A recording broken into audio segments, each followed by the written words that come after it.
Hello everyone, my name is Anna, and today I'm going to talk about the 5 things I've learned so far since I moved here in Belgium, or 5 things that I wish I knew before I moved here. And I made a list to make sure that I don't forget things that I want to talk about. I've only been here 2 weeks though, so I think it's only reasonable to be able to come up with 5 things. And well, if I remember a few things and I can add on, then I can talk about that too. But so far, I've only focused on 5 things that it's not really a culture shock, but I wasn't expecting it to be that way. It's not much of a big deal though. But difference from I've lived in 9 countries, and each country has their own different unique way of doing things, and so does Belgium. And first of all, excuse my hair. I just got out from the shower, and every time I go to work, I always blow dry my hair. And today I thought I'd give it a rest and let the air dry so it doesn't, because it's starting to get really, really dry, especially on the ends. So, first thing is renting. They require 3 months deposit. I know, it's a lot. I mean, you have to pay 3 months deposit, and you also have to pay, what you call this one? The rent, plus an advance on the bills. And you also have to pay for insurance. But that will be one of the things that I will discuss after this one. So 3 months deposit. It's actually by housing law. It's not like the landlords just come up with it and they just, especially if you're a foreigner, they just tell you to, give a 3 months deposit. No, it's actually how things work here when it comes to renting. So you need to be prepared. I wasn't really prepared to pay for 3 months deposit. I mean, I've been renting most of my adult life, and I never had to pay 3 months deposit to close a flat deal. And yes, I struggled with the pandemic and everything. I wasn't able to save up a lot of money to be able to move, and Belgium wasn't really something that I had in mind. It just sort of happened. So yeah, imagine if you found a flat for 600 euros. Mine isn't, but take for example, you have 600 euros times 3 as a deposit. Plus, you have to pay the rent as well up front, and an advance on the bills for water and electricity and heating. So that's a lot of money to shell out. And I know that relocating is never cheap, okay? It doesn't always happen to be cheap. And with the pandemic, I wasn't really able to save a lot of money because I was working on half salary. So I was lucky enough to have an employer who helped me out a lot with that, because I needed the rental agreement to process my visa to be able to move to Belgium. So he helped me with that. I'm very, very thankful. And on the same note, furnished flats. Because if you're thinking for me, preferably, I didn't want to move here and take an unfurnished flat, because it would have been nice so I can put my own touch on it, have my own designs and bring my own furnitures. But I thought I don't want to be traveling and come to an empty flat when I arrive, and I'd be jet lagged, and traveling during Corona, during the pandemic, it's the same. It's quite hectic and stressful as well. So I just want to be able to come to the country, move to my flat, and have at least a bed to sleep on. So when you find a furnished flat, it's not necessarily furnished. Like when they say furnished, yes, you have like the stove, the fridge. Sometimes they throw in some microwave and a bed. And that's basically it. And the heating system, but that's basically it. I didn't have a washing machine, so right now I'm washing by hands. But there are a lot of laundry mats where you can go and drop some coins and wash your laundry and do your laundry. But I'm thinking about getting my own machine a little later when I know where to get it, because I don't know yet. I've not been around to know where to get things, but I'm getting there. So my mistake was I should have been more clear with the agent.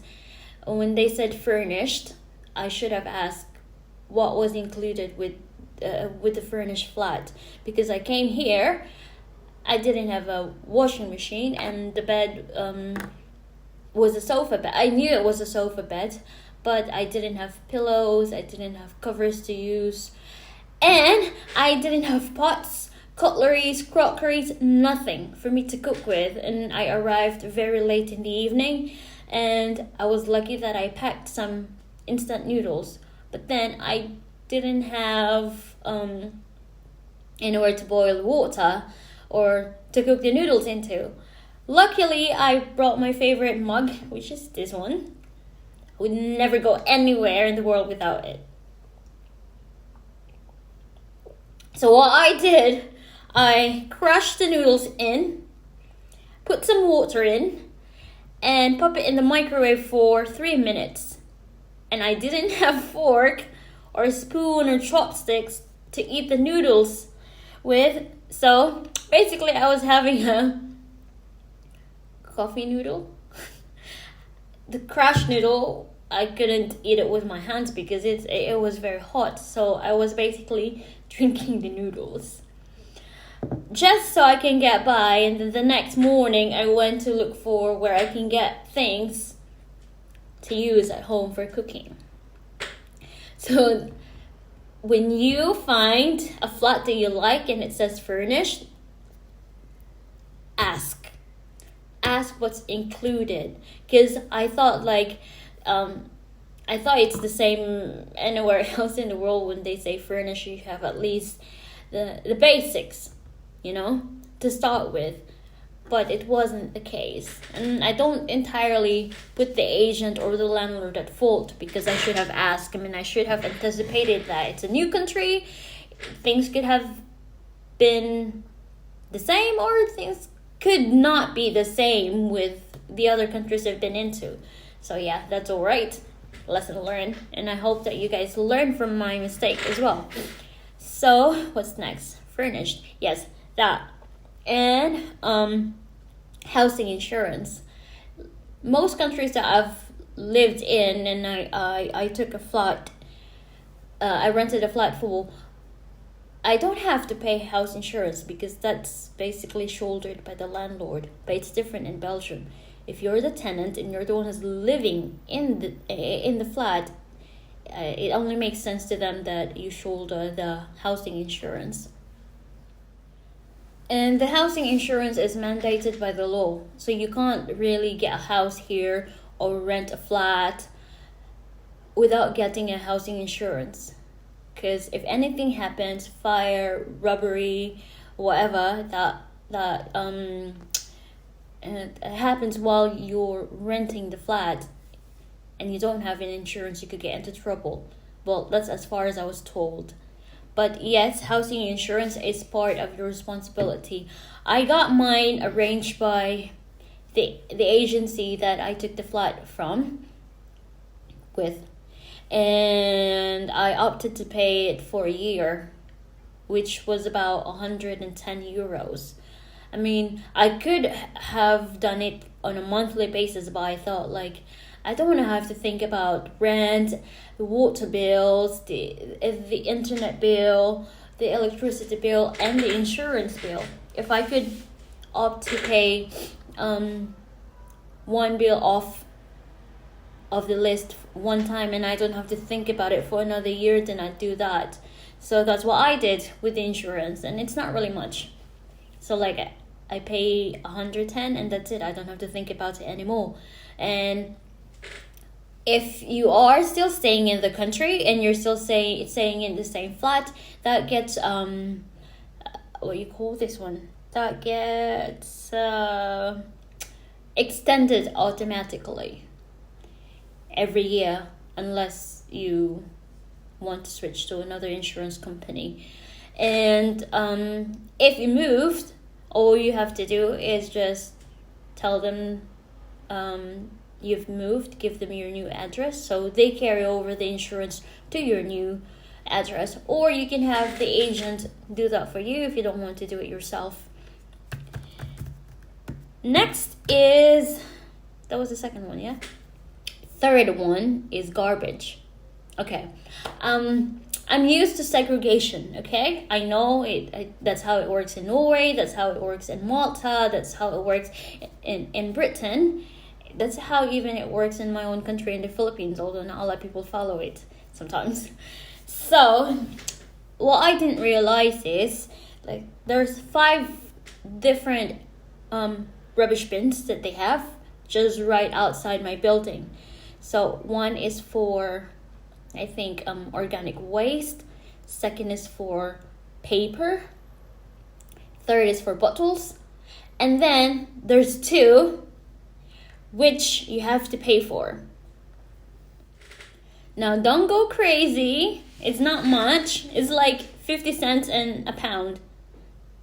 So, if you're throwing 20 liters of garbage, in order for you to open the rubbish bins, you have to drop 50 cents of coin to open it, and then you drop 20 liters of garbage. And if you go beyond that, the next one is like 50 liters. You have to drop €1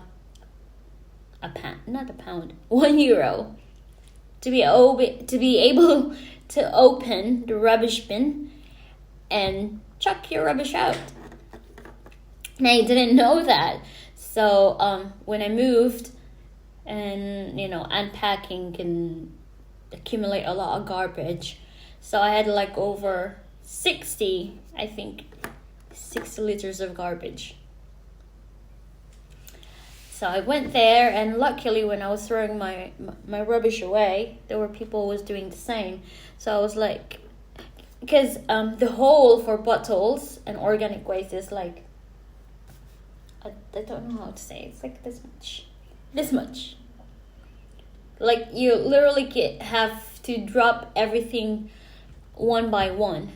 So if you want to drop a whole bag of garbage, you need to use the bigger bins, and each for 20 liters or 50 liters, so you have to pay.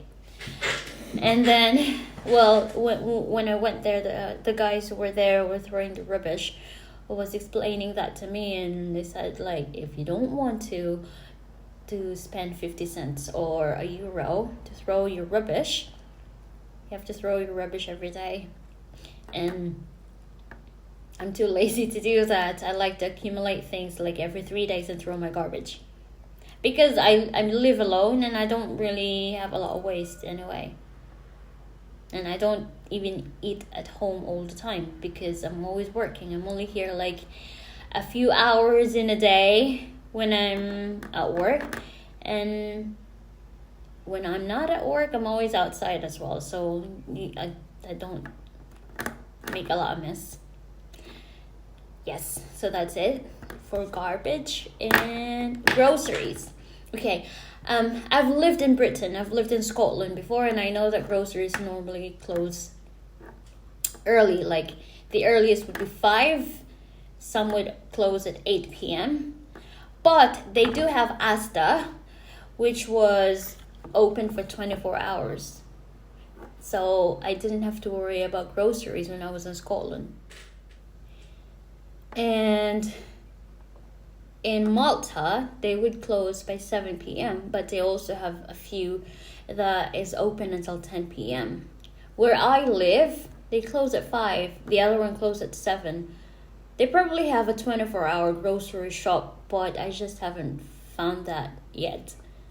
But yes, so I'm back to having to buy groceries for a week. I don't really like doing that because I'm a picky eater. You know, like in the morning I would enjoy chicken or whatever it is that I enjoy in the morning, and I don't finish eating that. I tell myself, I will eat that later for lunch, but I don't really do that. That never happens, okay? Or if I find something I like for lunch and if I don't finish it and I tell myself I'll have it for dinner, I don't have it for dinner. Just never happens, you know? So, I also have this habit where I buy a lot of things and I tell myself, yes, I'm going to cook that for this day, for that day, and I'm going to enjoy this. But then, lo and behold, whatever I bought 3 days ago, it's still sitting in the fridge. And I'd probably not touch it for a month. So I don't like buying in bulk because I know how I am with food. So I like to buy when I feel like it. And unfortunately, I don't have the luxury of time to be able to go before the shop closes. So that's a bit of a challenge for me. So now I buy like instant noodles, bread, cheese, a lot of non-perishables, just in case I get hungry and I have no choice but to have those instead.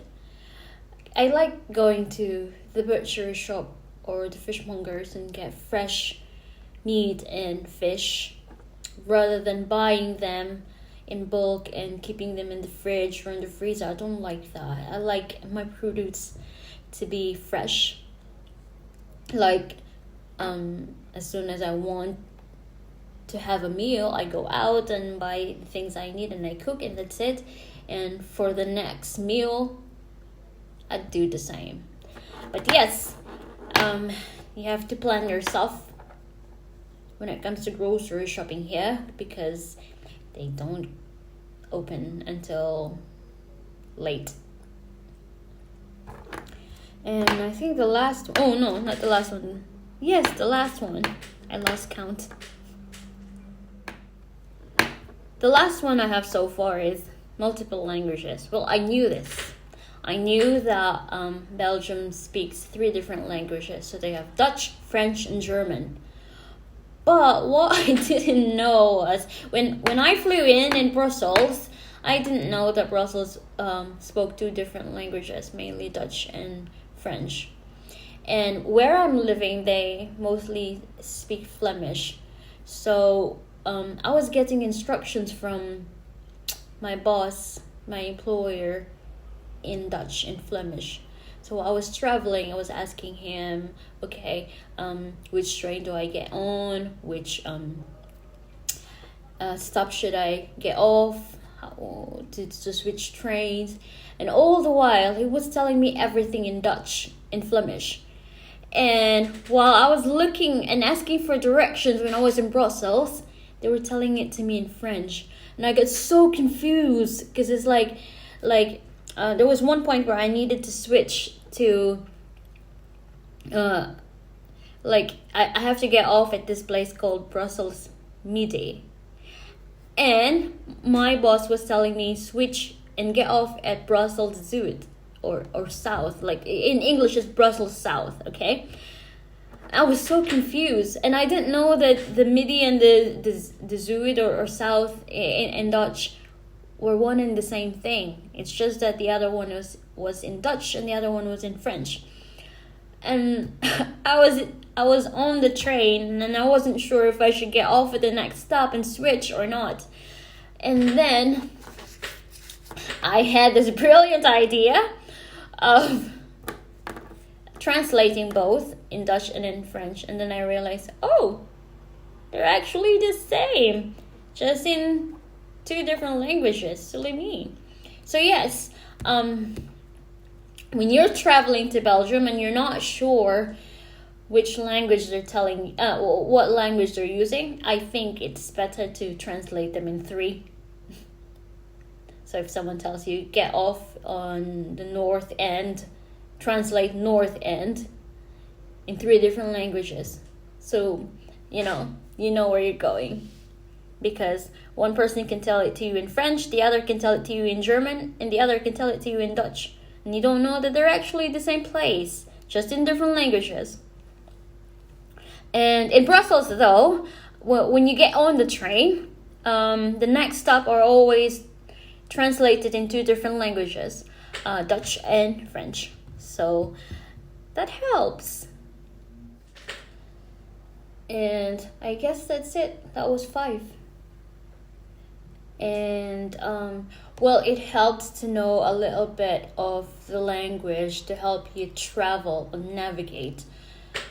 But, in the beginning, don't get me wrong, they speak very good fluent English here, but like if they don't know, even if they see that you're a foreigner, they don't actively speak English to you when you come up to them, like when you go to the shops, and when they greet you in their local language. So unless you tell them, sorry, I don't speak the language yet, and then they will speak in English. But I think that it's also good to try and learn the basics to help you get around. Because I tried that. I did try to learn the basics before moving here, but they don't understand me because I don't pronounce them very well, They're like, huh? What is she saying? But they do appreciate it when you try. Just like in my country, if someone tries to speak Filipino to me, even if it's in broken Filipino and the pronunciation is like funny, I always appreciate it though, And that's the beauty of moving in different places, You don't just experience the culture, you also experience the funny moments when you try to speak in the languages. So I hope that helps. And I hope that you don't make the same foolish mistakes I did. Try to do more research. I know I should have done better research, but anyway, if there are things that I've missed, or you think that or what you've experienced when you first moved to Belgium, write it down in the comments below. I would love to know them, and maybe have a laugh or 2 about it. Until then, well, I'll make sure that maybe in a month or a couple of months I'll update. Maybe I'll have an update on what I have learned so far. Maybe I'll learn a few more things. I know I will learn a lot more in a few months here. But so far, those are the things that I found interesting, funny, new, a little bit frustrating in the beginning. But yes, so I guess I'm gonna have to end the video here. Don't forget to hit like and subscribe. See you on the next one. Bye.